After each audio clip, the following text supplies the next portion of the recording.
कठिन परिस्थिति से गुजर रहा है। देश के सामने अनेक समस्याएं हैं। बेताशा बढ़ती महंगाई है, बेताशा बढ़ती बेरोजगारी है, और उसके ऊपर तानाशाही का कहर जो है वो हम आप सब जो है वो अभी देख रहे हैं। लेकिन जिस तरह से विपक्ष की आवाज़ को दबाया जा रहा है, जिस तरह से मित्रकाल में, ये समझ लीजिए आप, ये मित्रकाल है। देश की आज़ादी के 75 साल बाद जो सही मायने में जिसे अमृतकाल कह रहे हैं वो मित्रकाल बन के रह गया है, और मित्रों को फ़ायदा पहुंचाने के लिए जिंदगी खपाने की बात इस देश के प्रधानमंत्री आदरणीय नरेंद्र मोदी जी कह रहे हैं।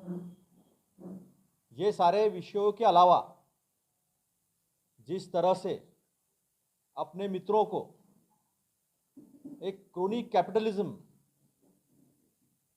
फायदे पहुंचाए जा रहे हैं और उसे छुपाने के लिए हर वो संभव प्रयास किया जा रहा है। जहां तक संसद से भी ये चीज़ें जो है वो नदारद कैसे हो, संसद में भी इस चीज़ों को उठाए जाने की कोशिश को दबाने की जो तरीका है वो पिछले 9 वर्ष से हम देख रहे हैं। और उसकी चरम सीमा Adani scam, PM linked Adani scam, हम अदानी के है कौन, इस विषय में आपको स्पष्ट रूप से देखने को मिल रहा है। जैसी लोकतंत्र की व्याख्या लिंकन ने की थी, लोगों का द्वारा लोगों के लिए, वैसा ये ऐसा हो गया है कि मोदी जी के द्वारा अदानी के लिए और अदानी के फायदे के लिए ये सरकार तो नहीं चल रही ना, ऐसी आशंकाएं उपस्थित होने की जगह है। आदरणीय राहुल जी गांधी, इन्होंने काफी पोलाइटली अपने मुद्दे रखे थे और कुछ सवाल पूछे थे।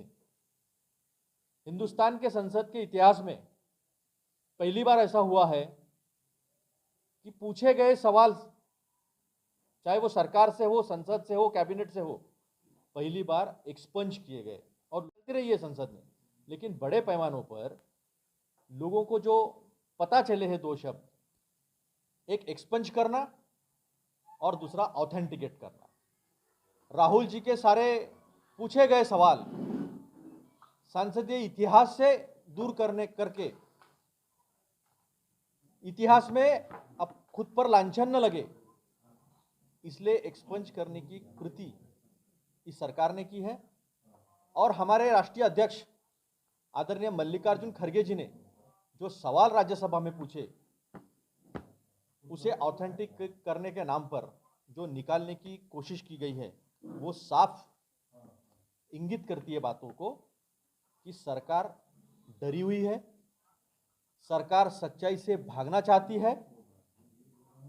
एक व्यापारी जो देश की लूट कर रहा है, एक व्यापारी को सारे फायदे पहुंचाए जा रहे हैं और उसे पूछे गए सवाल को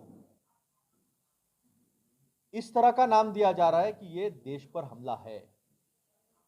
और अगर ये देश पर हमला है तो हम पूछना चाहते हैं कि उसका इन्वेस्टिगेशन क्यों न हो। सवाल आज हमारे सामने खड़ा है। क्योंकि हम झारखंड में बैठे हैं, झारखंड की राजधानी में बैठे हैं, तो मैं कुछ सवाल झारखंड के संबंध में निकालना चाहूंगा। झारखंड में जो ताप बिजली का प्रोजेक्ट है बांग्लादेश के साथ मिला हुआ, उस ताप बिजली प्रोजेक्ट में 2010 में इसका एमओयू हुआ था, मेमोरेंडम ऑफ अंडरस्टैंडिंग, जब यूपीए की सरकार थी। और 25% उसमें की जो बिजली है वो बिजली आपको मिलनी थी, यानी झारखंड की जनता को मिलनी थी। तो देखिए आप, झारखंड की जनता के जो बिजली के बिल है उसमें बहुत अंतर पड़ा होता, एक राहत मिली होती, सस्ती बिजली उन्हें मुहैया करने की कोशिश जो है वो सरकार को करने का मौका था।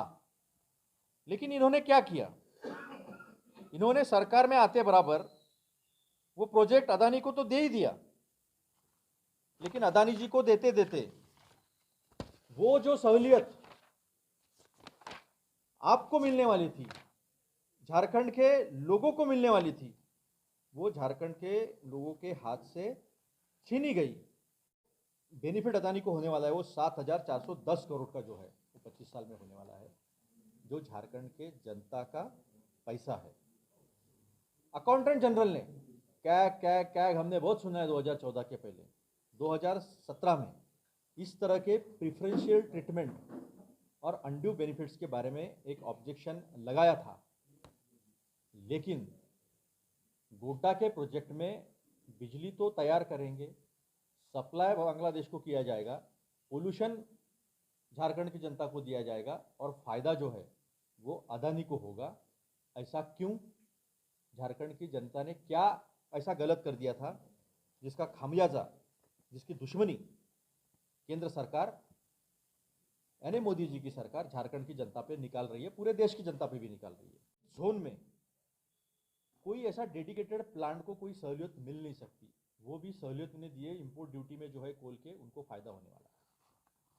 एक बड़ी बात जो आम जनता को भुगतनी पड़ रही है, LIC में हमने देखा 84,000 करोड़ की जो वैल्यूएशन था शेयर्स का, जो LIC की इन्वेस्टमेंट थी, वो 39,000 करोड़ तक नीचे आई है। 44,000 करोड़ का नुकसान 29 करोड़ लोगों का हुआ है, जिनका जीवन LIC से जुड़ा हुआ है। उसे क्या कहना चाहिए? जीवन में भी साथ में नहीं, और जीवन के बाद तो भूल ही जाओ। इस तरह का कार्य किया है। इसी तरह का SBI का पैसा, ये SBI का पैसा भी अदानी के over valued shares, over leverage shares, जो 85% तक जिसकी वृद्धि की गई है आर्टिफिशियल, और वो वृद्धि करने में जिस तरह का घपला offshore companies, shell companies, 6,400 subsidies, और उसके माध्यम से जो पैसा अदानी के फ्लैगशिप कंपनीज में आया है, जैसा अदानी एंटरप्राइजेस है, अदानी ग्रीन्स है, अदानी पोर्ट है, 7-8 कंपनियां हैं, उसे इन्फ्लेट करके वो जो पैसा आया है, ये घपला, ये पैसा कहाँ से आया है? तो ये दिखता ऐसा है कि जिस तरह से यहाँ बैठे हुए अदानी जी, दुबई में बैठे हुए विनोद अदानी जी अपने भाई को ऑर्डर देते हैं पावर इक्विपमेंट का, और वो चाइना से इक्विपमेंट लेकर सीधा इंडिया में सप्लाई करते हैं, जिसमें ओवर वैल्यूएशन है हजारों करोड़ का, महंगा बेचा जा रहा है। बांग्लादेश ने उसके ऊपर ऑब्जेक्शन लगाया कि $250 मीट्रिक टन का कोयला हमें 400 मीट्रिक टन से क्यों दिया जा रहा है। अब बात कहाँ आती है? और फिर झारखंड के लोगों पर, भारत के पूरे लोगों पर तो है, लेकिन झारखंड के लोगों पर दोगुनी मार है।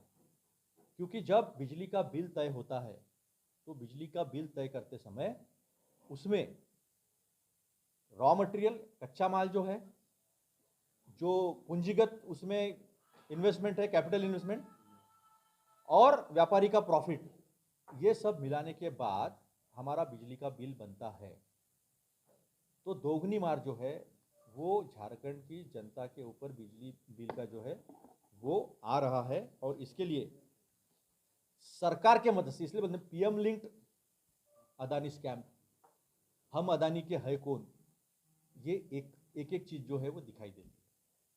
जब DRI, directorate of revenue intelligence, इनका इन्वेस्टिगेशन 2016-17 में करती है, 2021 में करती है, संसद में भी कहा जाता है कि सेबी अंडर स्कैनर में है, सेबी के ये, तो फिर इन्हें इतनी शेयर इन्फ्लेट करने के लिए टैक्स हेवंस में पैसा रखना, शेल कंपनी से पैसा लाना, आर्टिफिशियली शेयर्स को 85% तक ओवर वैल्यूड करना, ये रियायत बिना सरकार के मदद से हो सकती है क्या?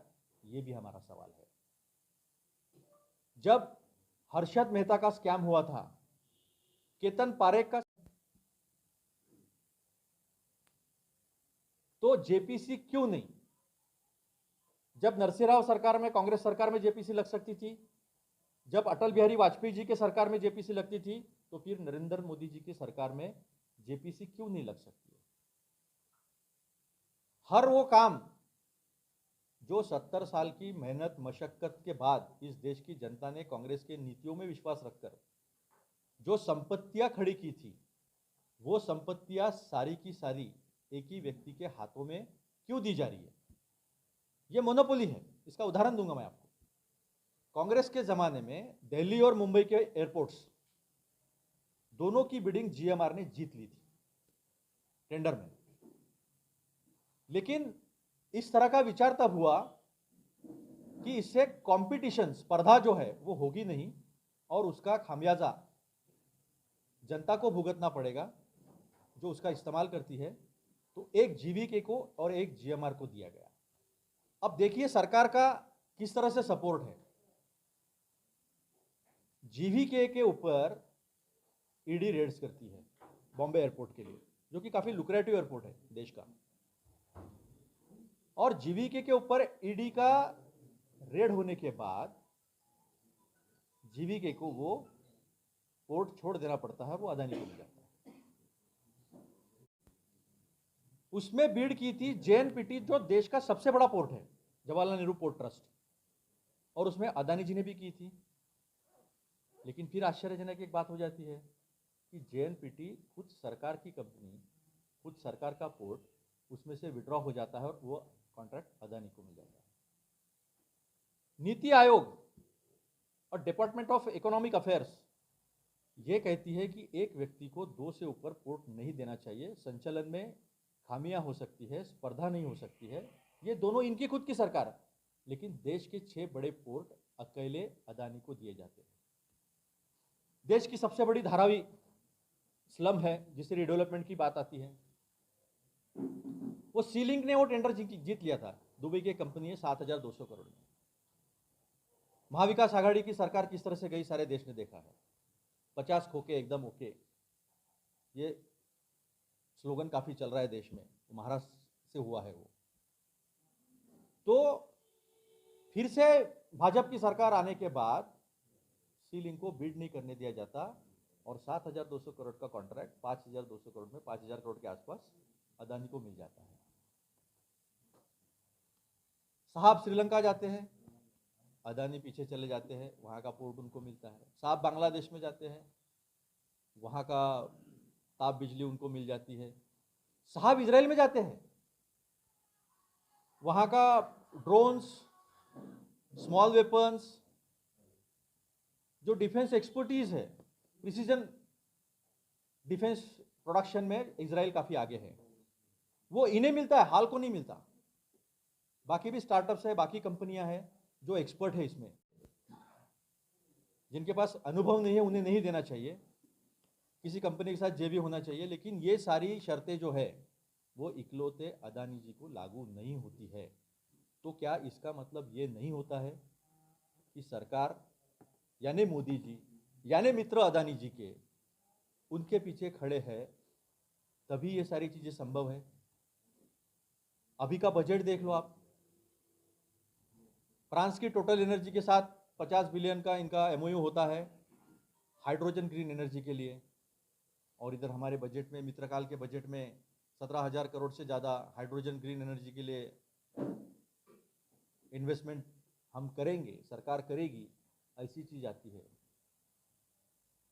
तो सरकार, जहां सरकार जाती है, प्रधानमंत्री जाते हैं ना, सरकार जाती है, वहां भी कॉन्ट्रैक्ट मिलते हैं। ये खुद जिसके साथ एमओयू करते हैं, उसके बाद बजट में जो प्रोविजन आती है ये भी इन्हें ही मिलती है। और आपने ये भी देखा होगा बजट में 50 पोर्ट्स, हेलीपोर्ट्स, पोर्ट्स डेवलपमेंट होने वाले हैं। तो क्या ये अदानी जी के लिए ही किया जा रहा है? अब आखिरी मुद्दा, बाकी सारे मुद्दे आपको पता, और ब्लैक मनी, इसको उखाड़ फेंकने के लिए, इसको खत्म करने के लिए एक प्रतिबद्धता जताई थी।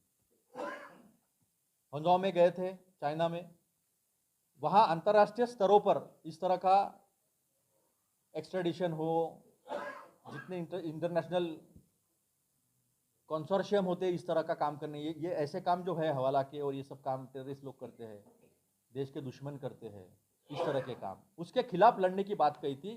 काला पैसा वापस लाएंगे और सबके जेब में 15-15 लाख देंगे, डालेंगे, ऐसा कहा था।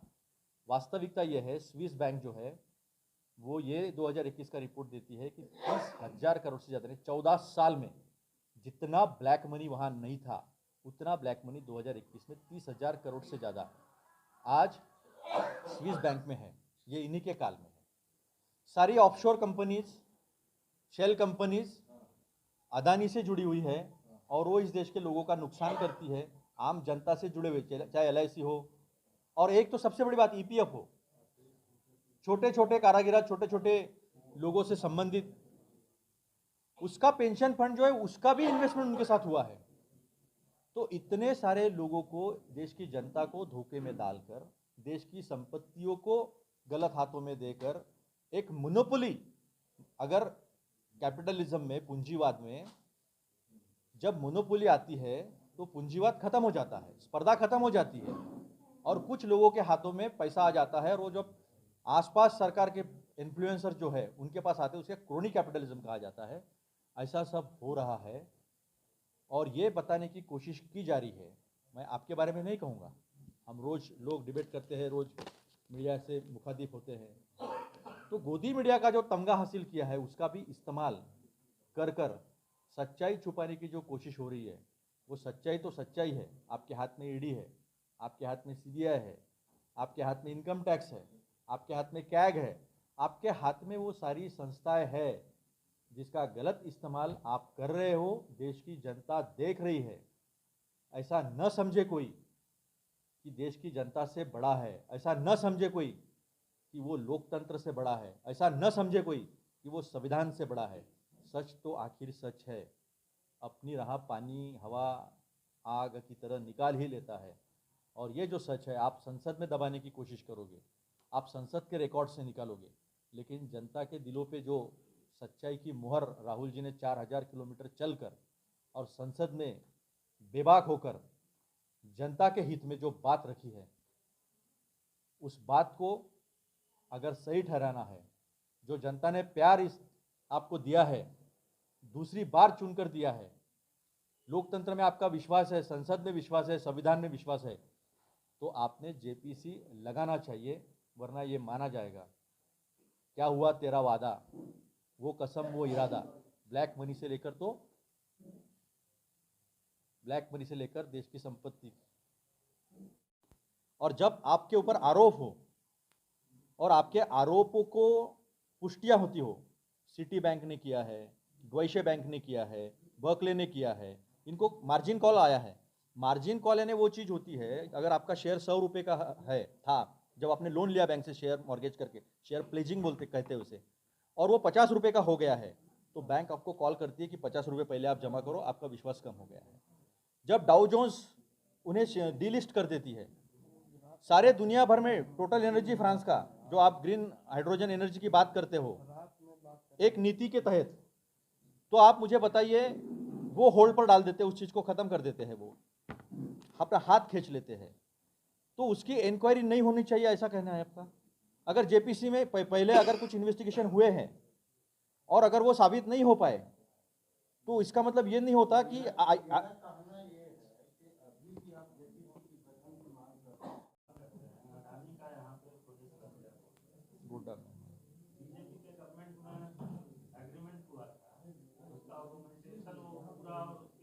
लगातार चाहे हमारे विधायक प्रदीप यादव हो, चाहे हमारी विधायिका दीपिका पांडे सिंह हो,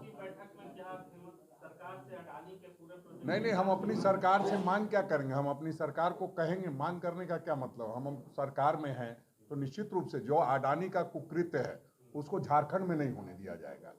इतना हम आश्वस्त कर सकते हैं कि ठीक है, आप कोई पूरी इंडस्ट्री लगाए हो, हम किसी औद्योगिक घराने के खिलाफ नहीं है, हम खिलाफ हैं इस बात के कि लोगों का पैसा जो इस प्रोजेक्ट की जांच नहीं, बिल्कुल नहीं। आप देखिए, किसी के कारण किसी बात को हम खत्म नहीं कर सकते हैं।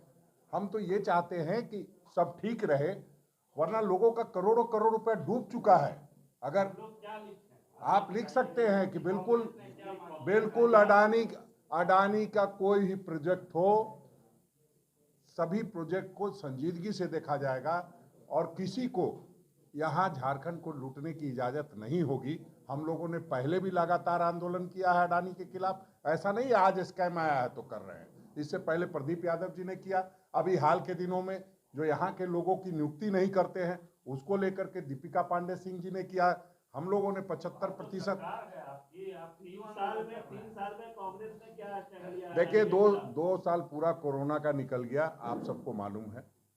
1 साल की बात है, नहीं ये मैं सही बता रहा हूं कि कोई इंडस्ट्री लग गई है, कोई विद्युत ताप घर की तैयारी हो गई है, तो हम उसको बंद नहीं कराना चाहते हैं, हम उसके खिलाफ नहीं हैं। हम इस संस्कृति के खिलाफ हैं जो मित्रता प्रधानमंत्री जी निभा रहे हैं और जो विटामिन ए खा रहे हैं, उस विटामिन ए के खाने के हम विरोधी हैं कि आप इस तरह मत खाइए। जनता का पैसा है, जनता के पैसे को खा करके अगर आप लोगों को ये बता रहे हैं कि हम विटामिन ए खा के मजबूत हो रहे हैं, तो वो हम नहीं चाहते हैं। और देखिए, जब बड़ा संदर्भ होता है तो उसको बड़े आकार में देखा जाना चाहिए, और निश्चित रूप से अगर यहाँ भी कोई गड़बड़ी अडानी की कंपनी करेगी तो उसको हम कतई बर्दाश्त नहीं। ठीक बात है, हम लोग तो मांग करते ही आए हैं कि यहाँ बिजली मिलना चाहिए। यहाँ से बिजली बांग्लादेश जाएगा और झारखंड के लोगों को नहीं मिलेगा, ये कहाँ की बात है? ये तो हम लोग कहते ही आए हैं, लगातार कह रहे हैं, कोई आज पहली बार नहीं कह रहे हैं। इससे पहले लगातार जब भी पीसी हुआ, ये तो घटनाक्रम आज की है। जब अडानी जी पकड़े गए हैं तो निश्चित रूप से हम लोगों की जिम्मेदारी है कि वो, जैसे अभी कह रहे थे सत्येंद्र भाई की जेपीसी के गठन से क्या होगा। अरे जब कुछ होगा ही नहीं तो सरकार घबरा क्यों रही है? सरकार को भी घबराना नहीं चाहिए, खुले मन से जांच करा लेनी चाहिए। ज़्यादातर तो लोग उन्हीं के होंगे, जांच में फिर जो करना होगा करिएगा। लेकिन एक देश को संदेश जाना चाहिए कि अडानी से जो हमारी मित्रता है एक हद तक है, जिंदगी के साथ भी, जिंदगी के बाद भी अडानी के साथ मित्रता नहीं होनी चाहिए। धन्यवाद, बहुत बात कर ली, अब फिर करेंगे।